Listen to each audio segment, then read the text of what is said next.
You did say something, the vet out process of CEOs. Is there a particular trait that you really resonate with or pay attention to the most, that like, if they don't have this, it's a hard no, or I really want to see this in the CEO and their leadership team before we align with them? Good question. I'm actually looking for why not to work with them as opposed to why to.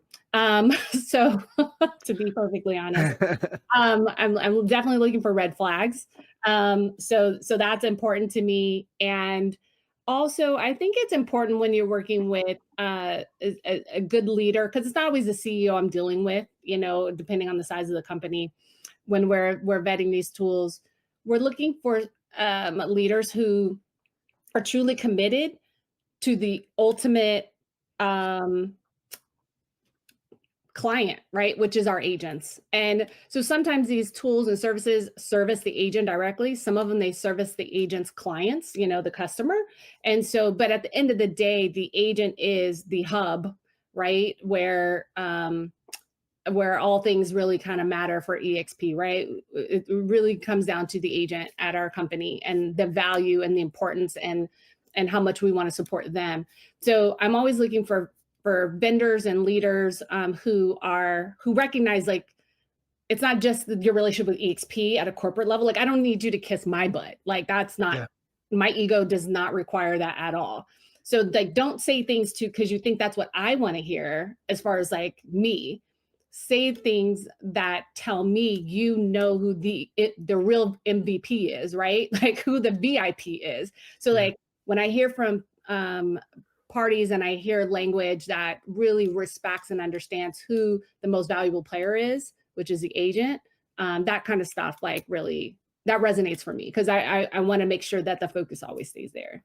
Yeah, 100%. And it's something just paying attention to lately, just kind of navigating, the terrain with AI and just navigating the waters. And, as we're getting closer to, whatever this may look like in the future, um, it really comes down to like agents, man. You look at ICPs, you look at the avatar process and everything, and it's at the end of the day, right? People want results, but they actually just want a job done. And so, like, what job can this provide to help our agents?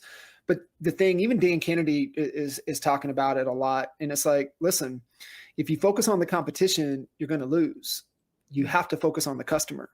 And I think, in this regard, if they're coming in and they're obsessed with the customer, then I can see, hey, this possibly could work. But to me, it'd be a red flag too. Like if they're not even talking about the customer. Yeah. And, you talked about AI and all that stuff. That's also a really like fascinating topic to me. So if we want to talk about that too, but it is so important that when you're thinking about a customer or the client, right?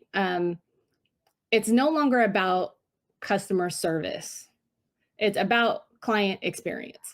Yeah. And I think like that is something that I've been trying to impress upon agents over and over and over again across my career, because a lot of agents, they even advertise, my customer service is so great. And I'm like, change your language, because think about what that actually means. Who calls customer service?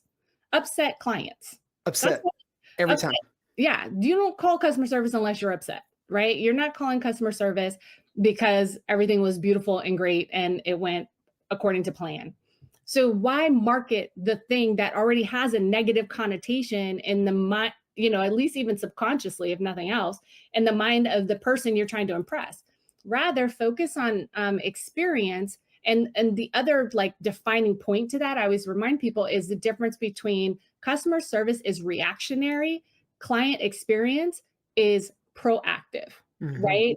It is something you do on the front end to prevent the need for customer service. You know Yeah. what I mean? And so I would say start promoting the client experience and stack the deck in that manner. Like, what are the tools? What are the services? What are the experiences I want someone who works with me to have? Um, and decide that before the transaction occurs.